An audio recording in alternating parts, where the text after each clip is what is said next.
လုံးပဲမင်္ဂလာပါဒီနေ့ကတော့ကျွန်တော်100 day of visualization ရဲ့ day 2ပေါ့နော်ဒီ day 2မှာဆိုရင်ကျွန်တော်ကဒီ hypervisor architecture ပေါ့နော်ဒီအဲ့ဒီအကြောင်းနဲ့ပတ်သက်ပြီးတော့ကျွန်တော်ဆွေးနွေးပြမှာဖြစ်ပါတယ်အဲ့တော့ကျွန်တော်မနေ့ကဘာလဲ visualization အကြောင်းကျွန်တော်သိပြီးသွားပြီပေါ့နော်သိပြီးသွားပြီဆိုတော့ကျွန်တော် visualization လုပ်တဲ့ operating system ပြင်သူ့ရဲ့ architecture ကဘယ်လိုမျိုးလဲပေါ့နော်အဲ့တော့ဟုတ်ပြီကျွန်တော် visualization ဆိုတာမနေ့ကဟာကို record ပြန်ခေါ်ကျွန်တော် physical ဟိုအကုန်လုံးကိုကျွန်တော် visualize ပြန်လုပ်လိုက်တာအကုန်ခွဲခြားလိုက်တာပေါ့နော်ဒါမနေ့ကဆိုကျွန်တော်စာပေတစ်လုံးပေါ်မှာအထက်မှာ OS ဒီ၄ခုကျွန်တော်တင်ထားတယ် VM ၄ခုနဲ့ပေါ့နော်အဲ့ဒါ VM အနေနဲ့ virtual machine အနေနဲ့ run လိုက်တယ်ဟုတ်ပြီအဲ့တော့ဒီနေ့ကအဲ့ဒီ VM တွေ run နိုင်ဖို့အတွက်ဒီ server physical server ပေါ်မှာတင်ထားတဲ့ OS အဲ့ဒီ OS တွေကိုကျွန်တော်အကြံပြင်း hypervisor လို့ခေါ်လို့ရတယ်နော်အဲ့ဒီ hypervisor မှာကျွန်တော်က2မျိုးရှိတယ်နော်အဲ့တော့မှာဒီကောင့်ကတော့ကျွန်တော်ဖတ်မပြတော့ဘူးပေါ့နော်ဒီမှာဆိုရင်ကျွန်တော်အနည်းဆုံး2မျိုးရှိတယ် sorry အနည်းဆုံးတော့ဖြစ်တယ်အကျန်သူရဲ့ hypervisor type က2မျိုးရှိတယ် type 1နဲ့ type 2လို့ခေါ်တယ် type 1ကကျွန်တော် brand မဲ့တယ် type 2ကတော့ကျွန်တော် hosted hypervisor လို့ခေါ်တယ်နော်အဲ့ဒါမှဆိုကျွန်တော် type 1ကိုကျွန်တော်native or brand မဲ့တဲ့ hypervisor ပေါ့နော် type 2ကတော့ကျွန်တော် hosted hypervisor နော်အဲ့ဒါမှကျွန်တော် AWS ကပုံစံလဲကျွန်တော်အကြံပြင်းကျွန်တော်ရှင်းပြထားတယ်เนาะ AWS ကဒီဟောမှာပေါ့သူရဲ့ blog မှာရှင်းပြထားတယ်ကျွန်တော် reference ပြန်ယူတာပေါ့အဲ့တော့ဒီမှာဆိုရင်ကျွန်တော်ဒီအပြင်မှာ host server ဆိုတာရှိတယ်ပေါ့အဲ့ host server ကျွန်တော် physical server မနေ့ကကျွန်တော်ပြောခဲ့ဒီအပြင်က physical server အဲ့ဒီပုံမှာကျွန်တော် hypervisor ကျွန်တော်တင်လိုက်တယ်နော်အဲ့ဒီပုံမှာကျွန်တော် compute တွေကျွန်တော်တို့ရဲ့ network တွေ storage တွေကျွန်တော် virtualize ပြန်လုပ်ပြီးအပေါ်က VM လေးကိုကျွန်တော်ပြန်ခွဲပြီးတာနော်အဲ့လိုလုပ်တဲ့ဟာကျွန်တော် hypervisor လို့ခေါ်တယ် okay အဲ့တော့ဟုတ်ပြီ hypervisor မှာ type 1နဲ့ type 2 type 1ကတော့ကျွန်တော်တို့အများဆုံးသုံးတယ်အများ type 2ကမသုံးတော့ဘူးသုံးတယ်type 2ကကျွန်တော်ဗမာတွေ့ရလဲကျွန်တော်တို့နဲ့အနီးစားဆုံးကျွန်တော်ရဲ့ laptop တွေမှာကျွန်တော်တို့တွေ့နိုင်တယ်เนาะအဲ့ type 2ကဘယ်လိုမျိုးလဲဆိုရင်ကျွန်တော် hosted hypervisor လို့ခေါ်တယ်အဲ့တော့ဟုတ်ပြီဒီမှာ hosted မပါဘူးထင်တယ်ကျွန်တော် hosted hypervisor ဆိုတာဘယ်လိုမျိုးလဲဆိုတော့ဒီမှာပေါ့နော်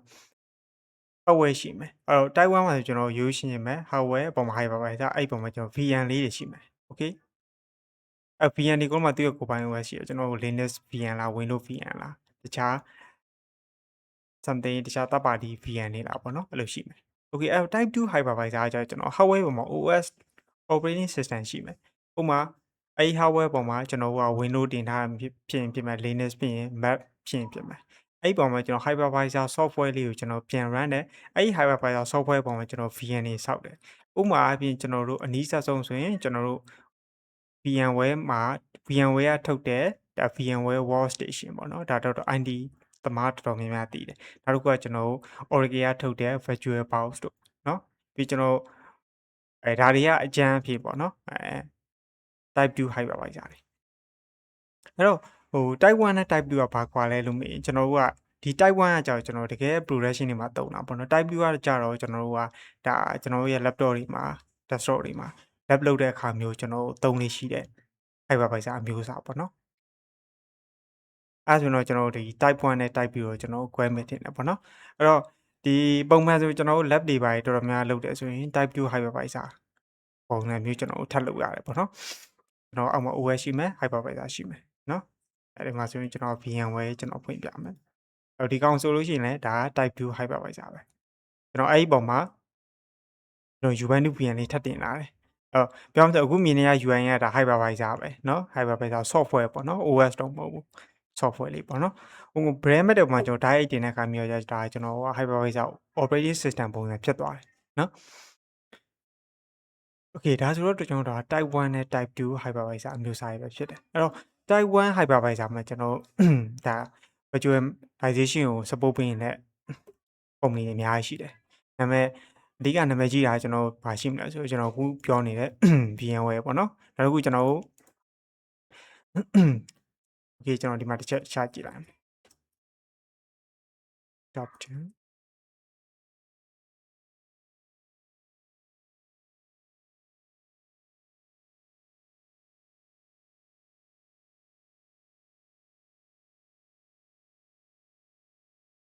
အဲ့တော့ကျွန်တော်တို့ဒါ top 10 virtualization hypervisor အဲ့တော့အဲ့မှာဆိုကျွန်တော်ဗာရှိမလဲ Hyper-V ဒါကကျွန်တော်တို့ Microsoft ကထုတ်တဲ့ hypervisor ပေါ့နော် Hyper-V လို့ခေါ်တယ်ကျွန်တော်တို့ Windows တော်တော်များများမှာဖြစ်တယ် Windows အကုန်လုံးမှာပါတယ်ပေါ့နော်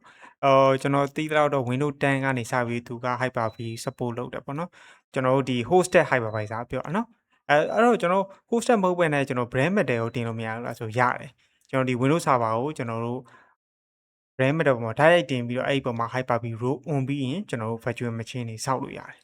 နောက်တစ်ခုကကျွန်တော် Red Hat virtualization Red Hat virtualization ဆိုတာကျွန်တော် Red Hat ကထုတ်ထား Red Hat company ကထုတ်ထားတဲ့ virtualization ပေါ့နော်သူမှဆိုကျွန်တော် OpenShift တို့အရင်တော့ဆို OpenStack ဆိုတာမျိုးရှိရပေါ့နော်သူကလည်း brand matter မှာ direct တင်ပြီးတော့ကျွန်တော် virtualization VM တွေစောက်လို့ရတယ်အဲ့လိုခု virtual ပေါ့ဒါကတော့ကျွန်တော် hosted hypervisor ထဲမှာပါတယ်နောက် Citrix တို့ Proxmox VE တို့เนาะပြီးနောက်တစ်ခု VMware Workstation နောက် VMware vSphere ဒါကျွန်တော်တို့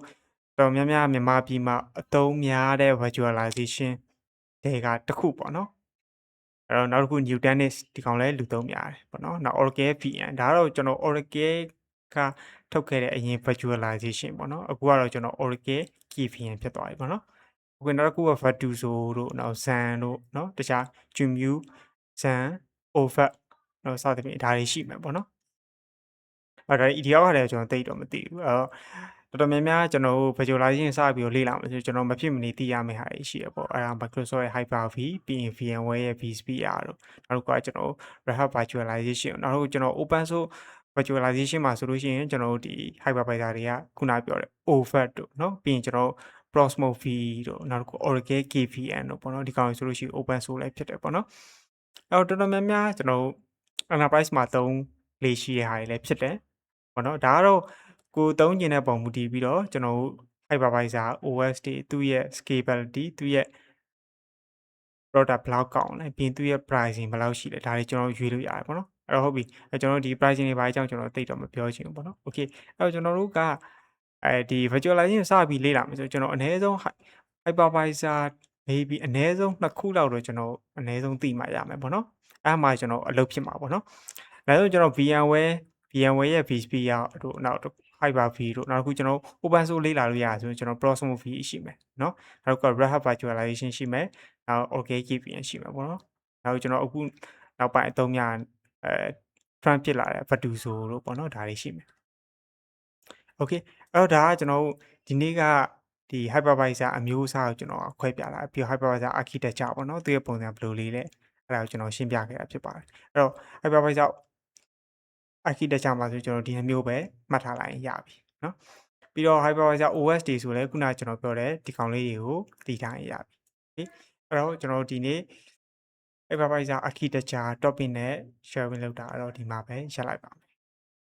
ဒီမှာတွေ့တာပေါ့